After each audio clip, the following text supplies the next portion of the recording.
အားလုံးပဲမင်္ဂလာပါရှင်။စာရေးဆရာယောနကဖိုးထောင်ရေးသားတဲ့စင်သမားဝတ္ထုတိုများစာအုပ်ထဲမှာဘာလက်ချိုက်ဗလာကြီးစင်ပြောင်စီးဆိုတဲ့ဝတ္ထုတိုလေးတစ်ပုဒ်ကိုဖတ်ပြပေးသွားမှာဖြစ်ပါတယ်ရှင်။ဘာလက်ချိုက်ဗလာကြီးစင်ပြောင်စီးရာသီကဆောင်းနှောင်းရာသီနှင်းလက်ကြံကလေးတွေကတေးရွက်အဖျားတွင်ဟီးလေးခိုနေကြသည်။နေရီတောက်၍တောပန်းတောင်ပန်းတို့ကလည်းဖူးငုံပွင့်လန်းနေကြသည်မြူကိုဝဝတောင်ကြီးတတိုင်းကြီးတွေကလည်းမပီဝိုးဝါစေးသားပကြီးမပီမပြင်းဖြစ်နေသည်ຫນွေဦးလေယူးလေးတွေကတသွေးသွေးတအေးအေးနှင့်နေမြူဖွေးဖွေးများကိုတဲဆောင်လာကြသည်ရှစ်ခွင်တိုင်းတွင်ညိုမိုင်းနေသည်ပြာရီမှုန်လဲ့နေသောပုံတောင်ပုံညာတောင်တန်းကြီးမှာမွေကြီးတစ်ကောင်လိုတွန့်လိန်နေပါသည်ကြည့်လိုက်တိုင်းတောင်တန်းကြီးများသည်ပြာလဲ့လဲ့မှပြာမိုင်းမိုင်းဖြစ်လာသည်ပြာမိုင်းမိုင်းမှခရမ်းရောင်သို့ပြောင်းလာ၏ခရမ်းရောင်မှတဖြည်းဖြည်းအစိမ်းရောင်စင်တန်းသို့ရောက်လာသည်တောင်တန်းပေါ်တွင်မြစိမ်းရောင်တစ်တော်ကြီးတွေကဖုံးအုပ်ထားသည်တောင်ပေါ်တွင်အေးအေးမြမြရှိလာသည်ကျိုးမေဗရောက်ပင်အင်းပင်အင်းချင်းပင်တေရပင်သင်းဝွန်ပင်တင်ဖလန်းပင်ရုံးပင်တန်းပင်နှောပင်ဟူ၍အမည်ဆုံးဆုံးတင်မျိုးစုံပေါက်ရောက်နေကြသည်လှသောဝသောစီပင်သောတစ်ပင်ကြီးတို့ကနွယ်ချင်းရှိ၍မိုးမြင့်ထက်သို့တက်လျက်ရှိသည်ဒီတောကြီးတောင်ကြီးများအတွင်း၌တောင်ပေါ်ရွာကရောနေသူရောနေသားတို့အလုံးလုံးနေကြသည်ချောင်းဆက်ရှိုးမြောင်များ၌စပားဆိုင်ကြသည်တောင်ဆောင်တစ်ခုမှာနှမ်းပဲဝါပြောင်တင့်ရာဆိုင်ကြသည်အများစုရွာသားတို့ကတစ်ခုတ်တစ်ထုံဝါခုံနှီးပြလုပ်ငန်းများလုပ်ကိုင်ကြသည်တချို့ရွာသားတို့ကကြက်ခါဂျိုးတဲ့ကြသည်အများစုမှာတစ်တော်လုံသမားများဖြစ်ကြသည်တောရှင်လုံသမားများကျွန်းကင်းအလုံသမားများတစ်ခုတ်အလုံသမားများတစ်ထုပ်အလုံသမားများစင်သမားများဟု၍ခွဲခြားနိုင်ပါသည်စင်သမားများကပို၍တနာစရာကောင်းသည်ရောရွာများတွင်မနေကြရကြတောတောင်များကြားစင်ဝိုင်းများတွင်မိသားစုများပါပြောင်းရွှေ့နေကြရသည်တနှစ်နေ၍ရွာသို့မရောက်နိုင်တောထဲတောင်ထဲမှာပင်မွေကြီးတေကြရသည်နေကြရသည်ဟေးဗလာကြီးစင်ကောက်ခဲ့ပြီလားကွာလူလေးอ่ะစင်တိုချောင်းထဲခေါ်သွားပြီးတော့ရေချလိုက်အောင်ဟေ့ဖေ့အေးဖေ့အေးကျုပ်စင်ရေချလိုက်မယ်စင်ကောက်ရင်နဲ့လဲလူရွက်နဲ့ကင်ပလေးရွက်တွေ့လို့ခူးလာတယ်ရော့ဟက်ကောင်ဒီစင်ပြောင်းကြီးမတ်ဆိုကွာချိုးနဲ့ချိတ်လိုက်ရဗလာကြီးနေအဖေညာနာသည်ပင်ထောင်စင်ဝိုင်းတွင်နေကြသည်ဗလာကြီးကိုမွေးချင်းမှာပင်သူ့အမေမတ်တန်ခဲတီးခဲ့ရရှာ၏အမေမတ်တန်ခဲတီးရပုံမှာအမိတက်စရာယောဂမရှိဘာယောဂဟု၍လဲသူတို့မသိလိုက်ကြမတ်တန်ခဲအလောင်းကိုဗုဒ္ဓဘာသာထုံးစံတိုင်းတရဏဂုံတော်မတင်လိုက်ရဖြာလိပ်ပတ်က6ရိုးစုခဲမြင်းမြုပ်လိုက်ရသည်တချို့ကငှက်ကင်သည်တချို့ကတော့အပလိုက်၍မဲတန်ခဲတေးသည်ဟုယူဆကြသည်အဘယ်သို့ဆိုစေအဖေညာနာကိုဗလာကြီးမိတဆိုးဘဝဖြင့်ရင်ငွေလုံးကကြီးပြင်းလာခဲ့ရသည်အဖေညာနာကသားဗလာကြီးကိုအသက်တမျှချစ်၏ရွာမမဲတန်ခဲ၏အမေဦးညာနာရောက်ခမဗလာကြီး၏အဖိုးဖွားတို့လာခေါ်တော်လဲပေးမမွေးပါပဲမိမိလက်ပေါ်တွင်ကြီးပြင်းစေခဲ့သည်နွားတို့စိမ့်တို့ထမင်းရည်ကိုတောက်မွေးခဲ့ရသောဗလာကြီးသည်လူကောင်ထွားလာသည်ယခုလူပြိုပေါက်ဖားပါအသက်19နှစ်ရောက်တော်လဲအဖေညာနာကိုຫນွယ်ဆိုးဆိုးကျင်သေးသည်တောထဲတောင်ထဲနေခဲ့ရ၍စာပေဆို၍ငကန်းတစ်လုံးမျှမသိခဲ့ပြီကာကြီးခါခွေပုတ်လောက်ရေးပြတော်လဲဗလာကြီးသည်ငှက်ပြန်ဟု၍ပြောမိတာသို့တော်ဗလာကြီးကစင်ဖန်းစင်ထိန်စင်ကြောင်းတွင်ပါရဂူမြောက်သည်တစ်လုံးကိုတောတောင်ထက်ကရေတို့ချလင်သူကျွမ်းကျင်လိမ့်ပါသည်စင်ဝိုင်းတွင်မွေးစင်ဝိုင်းတွင်ကြီးသောဗလာကြီးကစင်ချောင်းတွင်မဟာဝိဇ္ဇာမဟာသိပ္ပံဂုံလူထွက်၍ပါရဂူဘွဲ့ထိပင်တက်ယူလိုက်နိုင်သည်စင်ဝိုင်းဆိုသည်မှာစင်နှင့်အလုံးလုံးကြသောစင်သမားတို့စုပေါင်းဝိုင်းဖွဲ့နေသောနေရာဖြစ်သည်စင်တစည်း၌စင်ဦးစီးတစ်ယောက်ရှိ၏ပဲ့ကျိတ်တစ်ယောက်ရှိ၏သို့သောစင်တွင်လှန်ကိုင်းဆိုသောနောက်လိုက်တဦးထက်၍ပေးထားရသည် စင်ကောင်းတဦးဖြစ်ဖို့ဘဲတက္ကသိုလ်ကမှတင်ကြားရယူနိုင်မည်မဟုတ်တောမြိုင်စိန်စန်းခေနန်းတော်စကန်ဘဝတက္ကသိုလ်တွင်တင်ကြားရလေသည်ဆယ်နောက်လိုက်ပဲ့ချိန်လှန်ကိုင်းစင်ဦးစီးဘဝများတွင်နှစ်ပေါင်းများစွာအလုပ်လုပ်ခဲ့သူဖြစ်ပြီးအ ਨੇ ဆုံးလုပ်ငန်းတွေ့ကြုံ10နှစ်ထက်မနည်းရှိဖို့လိုသည်စင်ဦးစီးများပေါ်အုပ်ချုပ်ရသူလည်းဖြစ်သည်စင်ဆယ်စည်းမှာလူ2ယောက်နှုံးနှင့်လူ20အိမ်တော်စု20ခန့်စုဝေးနေကြရသည်လူပြိုလူလွတ်များကလူပြိုဆောင်တစ်ဖွဲအိမ်တအိမ်နေကြရသည်စင်ဝိုင်းသည်တောကြိုတောင်ကြားကြောက်ကြိုမြောင်ကြားတနေရာမှတနေရာပြောင်းရွှေ့နေထိုင်ကြရသည်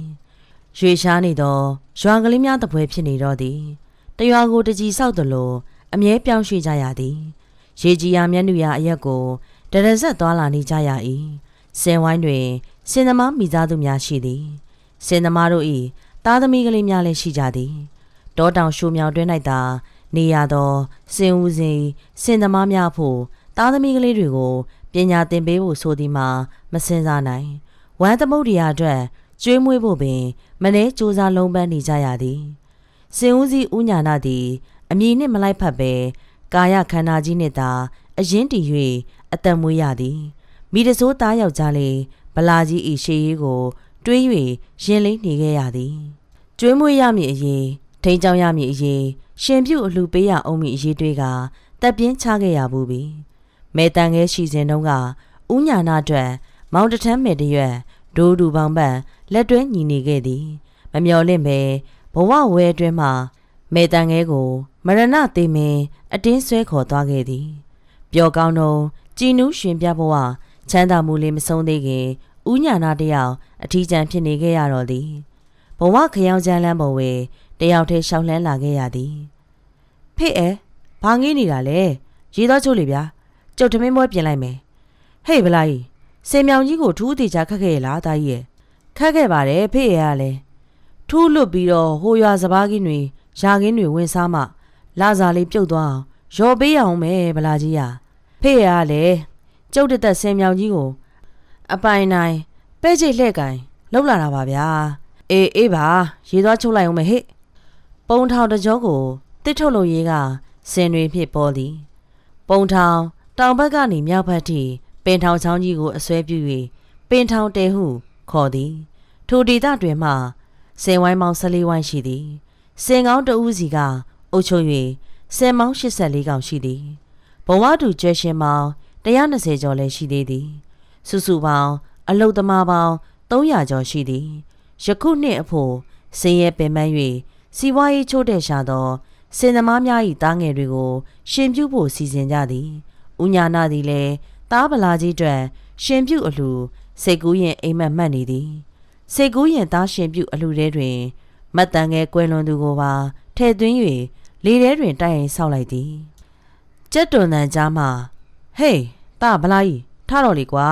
ထတော့ဒီနေ့သိရချဖို့ရှိတယ်မဟုတ်လားသားရဟောဖေ့ရလေစောပါသေးတယ်ဗျာမင်းနောက်ကျနေပြီသား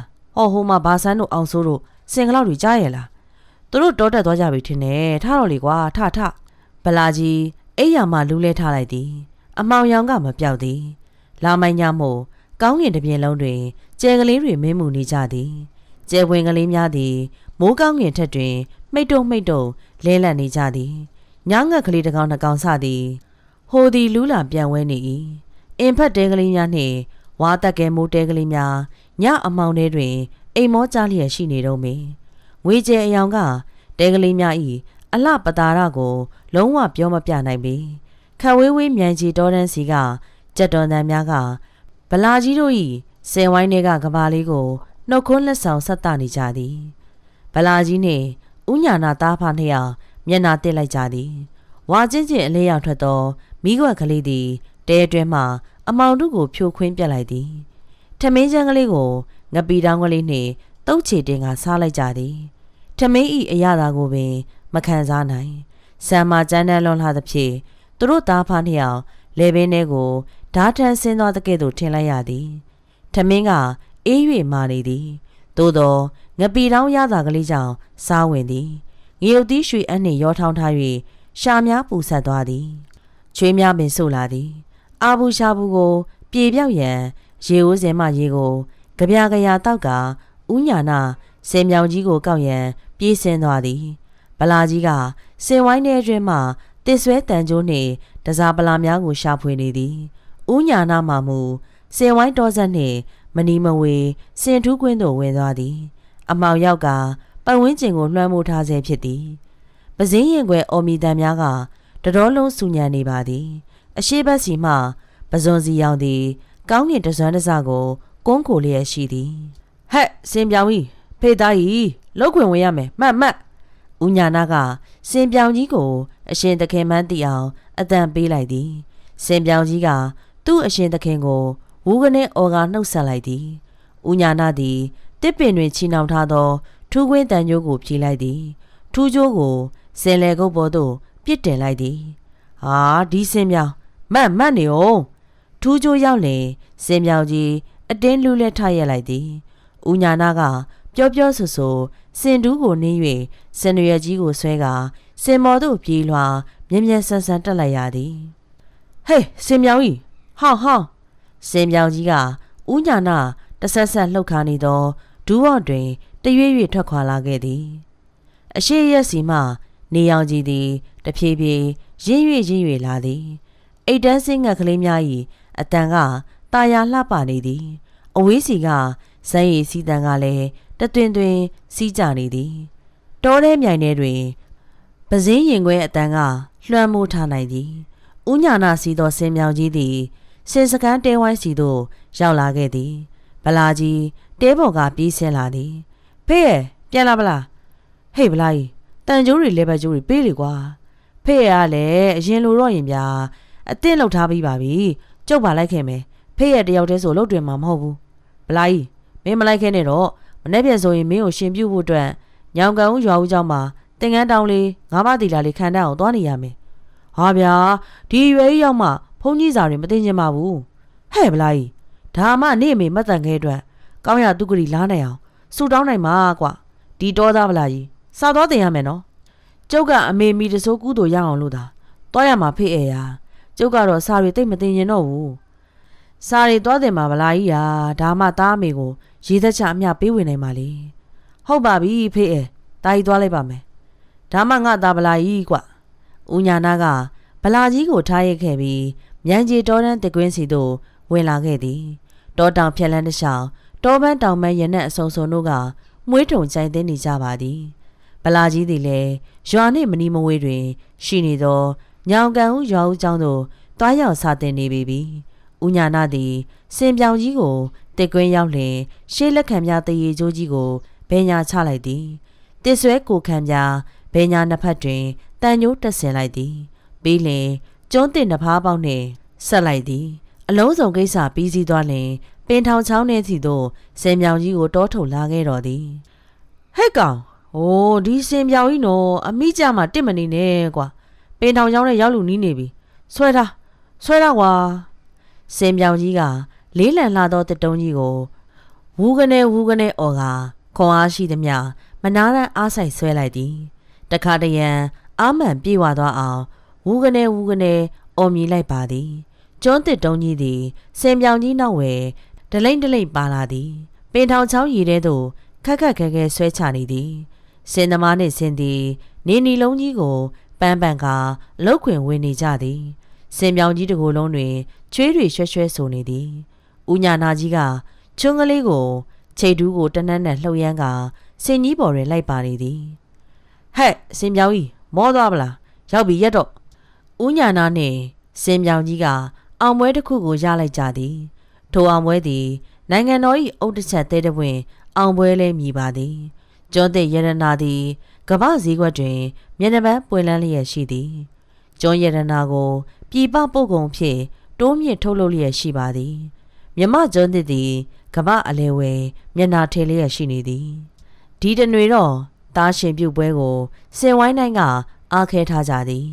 တားရှင်ပြုတ်ပွဲဖြစ်မြောက်ရန်စင်သမားများတာဝန်ရှိပုဂ္ဂိုလ်များနှင့်တစ်ထုတ်လို့ရေးမန်နေဂျာတို့ကစီစဉ်ကြသည်ခင်းနှင့်အညီတိုးတက်လာသောလူမှုရေးယဉ်ကျေးမှုတားရှင်ပြုတ်ပွဲလေးတစ်ခုဖြစ်သည်စီးပွားရေးချို့တဲ့စင်ရဲပင်ပန်းသောစင်သမားများအားတာဝန်ရှိသူတို့က ရှင်းပြသောအခါဝမ်းသာကြသည်စုပေါင်းဆောင်ရွက်မှု၏စွမ်းပကားတစ်ခုပင်ရင်ထဲမှငြိမ်းချမ်းခြင်းနှင့်တူပျော်တပြုံးပြုံးမော်မဆုံးဖြစ်နေတော့သည်ကောင်းမြတ်သောလုပ်ငန်းသားရှင်ပြူပွဲအတွက်အကောင့်ထဲဖော်နိုင်ရန်အတွက်မှန်ကန်သောနည်းလမ်းများရှာဖွေကြရမည်သာတစ်ထုတ်လို့ရေးစီမံရထားချက်ပြေကနီးတွင်စုပေါင်းသားရှင်ပြူအလူအတွက်တစ်ထုတ်ကွက်တစ်ခုကိုစီစဉ်လိုက်ကြသည်ထိုတစ်ထုတ်ကွက်သို့စင်များအားလုံးကျွဲရှင်အားလုံးအလုသမားအားလုံးတက်ရောက်လာကြသည်စုပေါင်းလုံအားအလှကိုဆင်၍တရက်နှစ်တမနက်တစ်ထုတ်လိုက်ကြသည်ထိုအကွက်မှတစ်တန်400ထွက်သည်လုံအားကားသည်တဒန်လင်160ကျပ်နှုန်းဖြင့်စုစုပေါင်းငွေ6400ရရှိသည်ဤငွေကိုစင်ဝိုင်းတွင်စုပေါင်းသားရှင်ပြုအလှအတွက်မတည်လိုက်ကြသည်အရေးကြီးပြီးတွေးစီကြစို့အရေးကြုံတွေးဆုံကြစို့အရေးကောင်တွေးပေါင်းကြစို့ဆိုသလိုပင်စင်သမားများအလှဖြစ်၍ကျွဲကန်ထရိုက်တာတွေစင်ကန်ထရိုက်တာတွေလည်းမနေသားတော့ပြီတစ်ထုတ်လို့ရေးမန်နေဂျာကအစ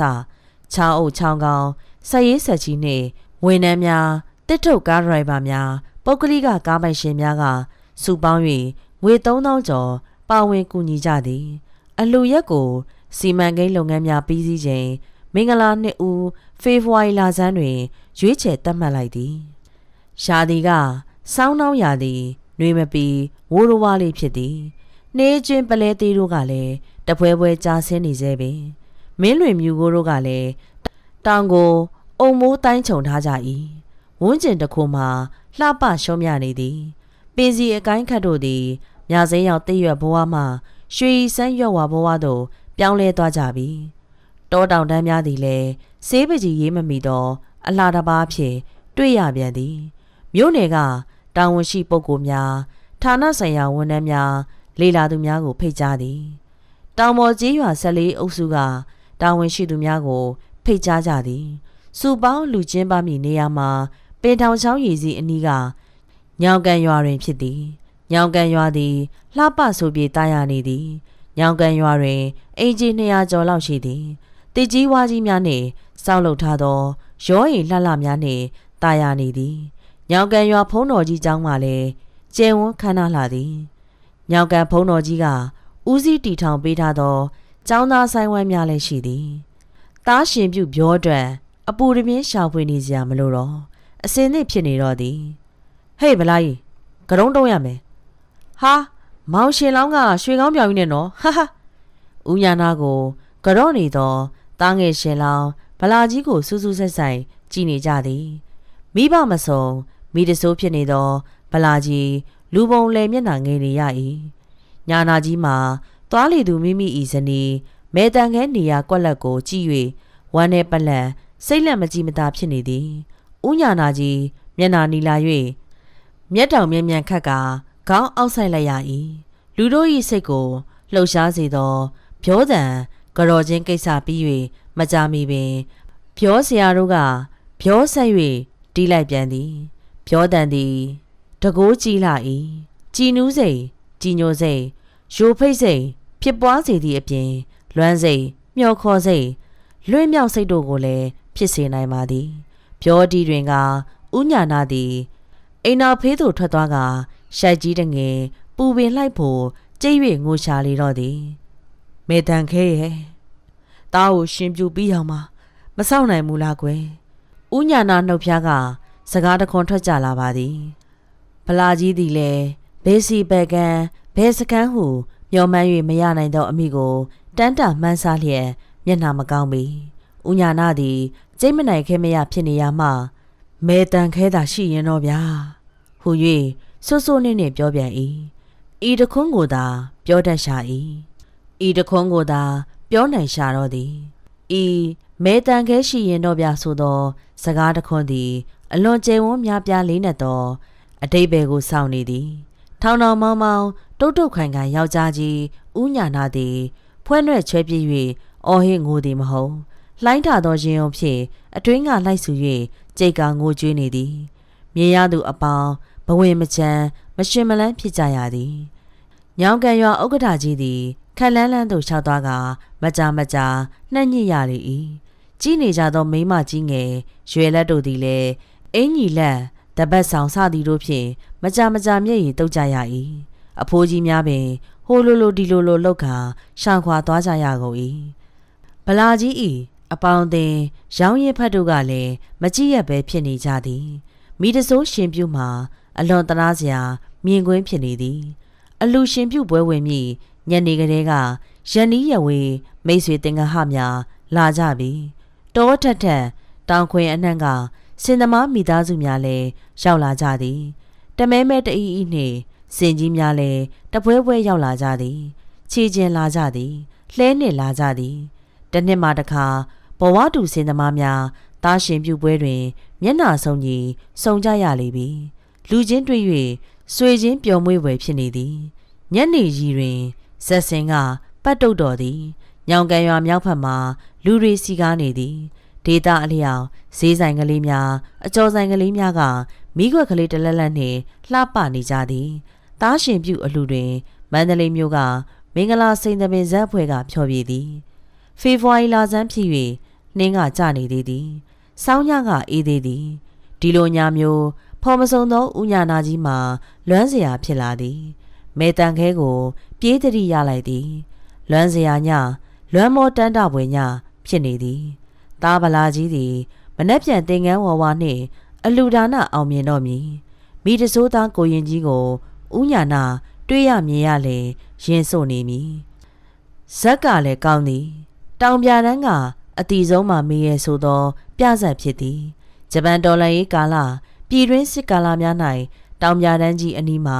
ချစ်သူကိုခွဲထားရခဲ့ရသည်ခဏကြာ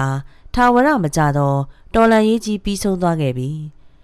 တောင်နှမ်းမြာစီကိုပြန်လာတော့ချစ်သူပျောက်ဆုံးနေသည့်ဘဝကိုပြသည်တိုက်ဆိုင်သူဥညာနာကြီးအဖို့ဗလာကြီးမသိအောင်မျက်ရည်တွေဝင့်နေရှာသည်တိုက်တိုက်ဆိုင်ဆိုင်ပြဆက်ကြီးရဲ့လို့သာဥညာနာရင်ထဲကတန်းတာမိခဲ့သည်စင်မော်တွင်မောင်ရှင်လောင်းများတင်၍ရွာထဲလှည့်လည်ကြသည်စင်သမားတို့၏သား25ယောက်မှာမောင်ရင်လောင်းများဖြစ်ကြသည်သူတို့ကဆင်းရဲသည်မွဲတေသည်ပညာမတတ်ကြပေစာမတတ်ကြကြီးတောထဲတောင်ထဲမှမွေး၍တောသွေးဝင်ကြီးပြင်းလာခဲ့ရသည်ဥညာနာကစင်မြောင်ကြီးလဲတိုင်းပေါ်ဝဲခက်ကြော့ကြော့စီးနေသည်ဗလာကြီးမှမူအင်ကြီးတဲ့ခေါင်းပေါင်းနှင့်စင်ပကတ်ပေါ်တွင်စတိုင်ကြကြရှိနေသည်ဘုံကြီးเจ้าသားတို့ရှိုးလိုက်တန်ကလေဝဲချိုမြိန်လှပါပြောတန်ထဲကချောဤတီးသည့်တောသွားမှာဆွဲတန်ကြိုးတန်ဖြစ်သည်ပြောတန်စီတန်ကိုကြားရသူအပေါင်းစိတ်နှလုံးအေးချမ်းသွားလှပါသည်ပြောတန်မှာရေဒနာသုံးပါအလှတန်းနှင့်ဆက်ဆက်လေးရကကြည်နူးစိတ်ကြည်ညိုစိတ်တို့သည်တဖိတ်ဖိတ်လျမ်း၍ထွက်ကုန်သည်ပလုတ်တုတ်တုတ်ပြုံးပလုတ်ပြုံးပြောတန်တပြုံးပြုံးတုံးအတန်မှာပုံတောင်ပုံညာတောင်တန်းကြီးပေါ်ဝဲလွင့်စင်တက်သွားသည်ထင်ရ၏ဥညာနာရင်ထဲဝဲမျက်ရည်မိုးရွာနေပြီဟင်ဖေးရဲ့မျက်နှာမှာမျက်ရည်စရည်နေပါလားဟုတ်တယ်လူလေးตาဗလာကြီးမေအမေတန်ခဲကိုတတိရတယ်ကွာဟာဖေးရလေယောက်ျားကြီးလုံနေပြီးတော့မငိုပါနဲ့ကွာငါမငိုပါဘူးဗလာကြီးရဲ့ဝမ်းနေလွန်းလို့ပါကွာမေတန်ကြီး